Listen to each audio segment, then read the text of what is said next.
Alright, let's look at the homework 9.4, problem number 5. Alright, so let's look at part A.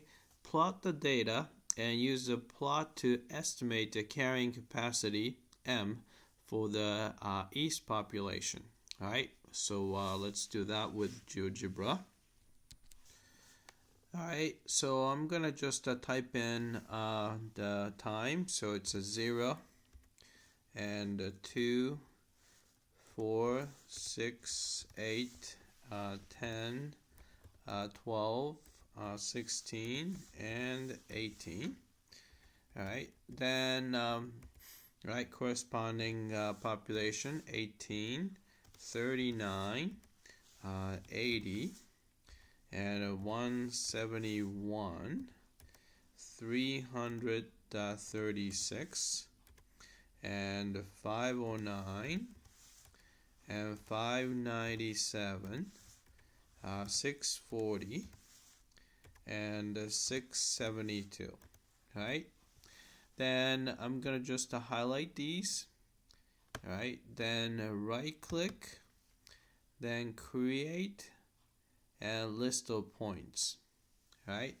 So then, okay, we can't really see this, so I'm gonna just do this. Let's see, so it's big numbers, so you can start to see these points there, so up to 18, so I'm gonna just squeeze it a little bit more, and squeeze these, alright, and squeeze these even further, alright. So you can kind of see the pattern here. So it's a concave up in the beginning and it kind of stabilizes around there.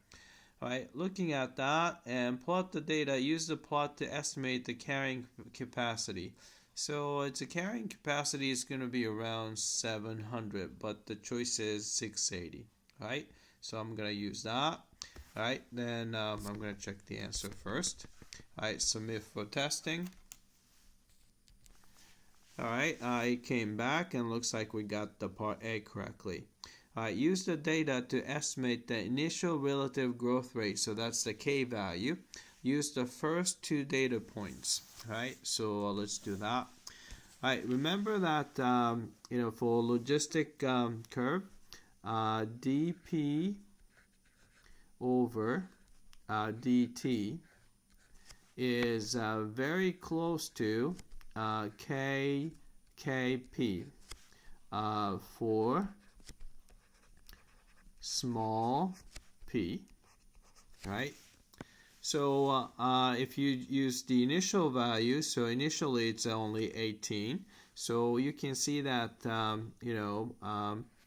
if you look at the dP over dt, rate of change of population at, say, in the beginning, it's going to be very close to K times initial population P0, right?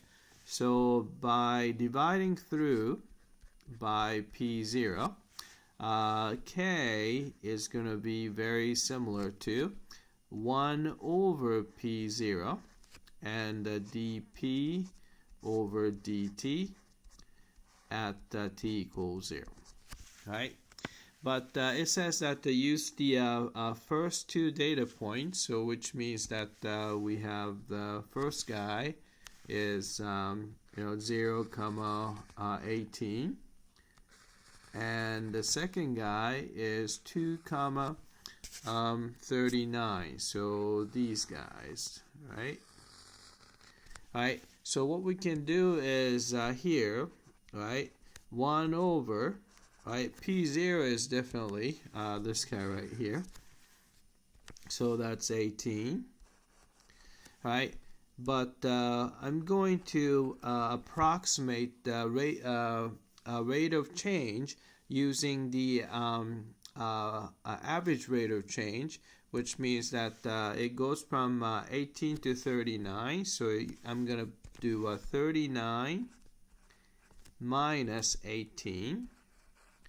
And then you have a 2 minus 1. So in 2 hours, it grew 21. right? 21 cells, right? So let's simplify that. So that's going to be, right, so 21 over 18 times 2. All right, so divide by 3, 7, divide by 3, 6. So this is going to be 7 over 12. All right, so let's type that in. So this is going to be 7 over 12. All right, let's check the answer. Submit for testing. All right, it came back and looks like we got part B correctly. All right, so let's look at the part C. All right, find an exponential model for these data. All right, so initial population is 18, so we have that. E to the, all right, K value we found that to be 7 over 12. So I will say 7T over 12. All right, so let's check the answer. Submit for testing. All right, I came back and looks like we got this one correctly. All right, then find a logistic model for these data. All right, so logistic model. So we need to find M. All right, first A is going to be M minus P0 over P0, right? So M, it was 680. Minus initial population is 18 over 18. All right, so this is going to be, so 10 minus 8 is going to be 2. All right, 7 minus 1 is 6. All right, then 6 minus 0 is 6. All right, over 18. All right.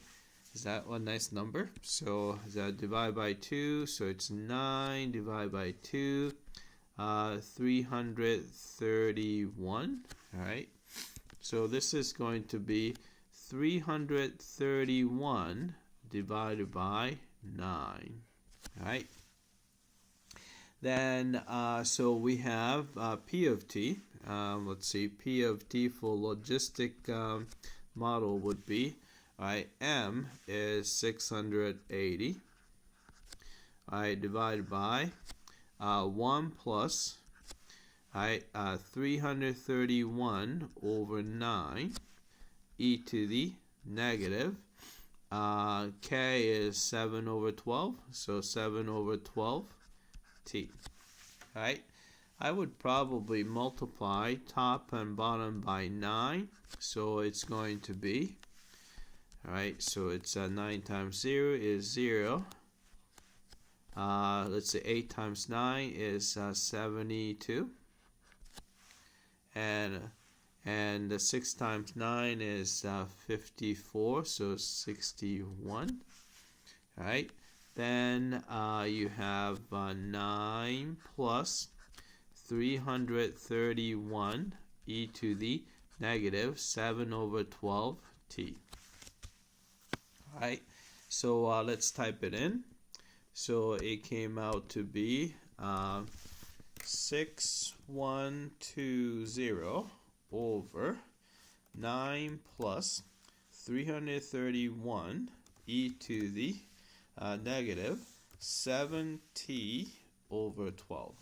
All right, so let's check the answer. Submit for testing.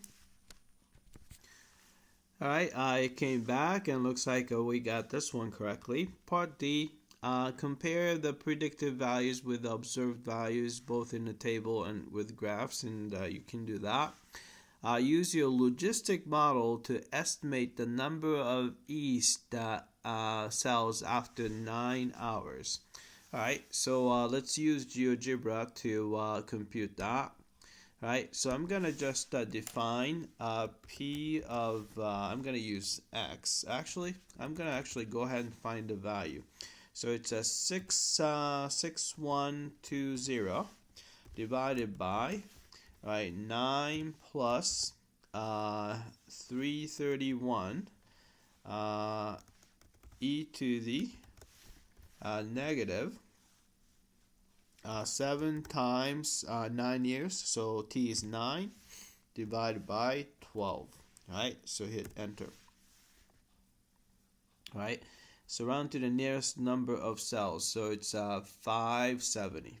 All right, so type in 570. All right, let's check the answer. Submit for testing. All right, I came back and looks like we got this one correctly. All right, that's it. I hope that this was clear.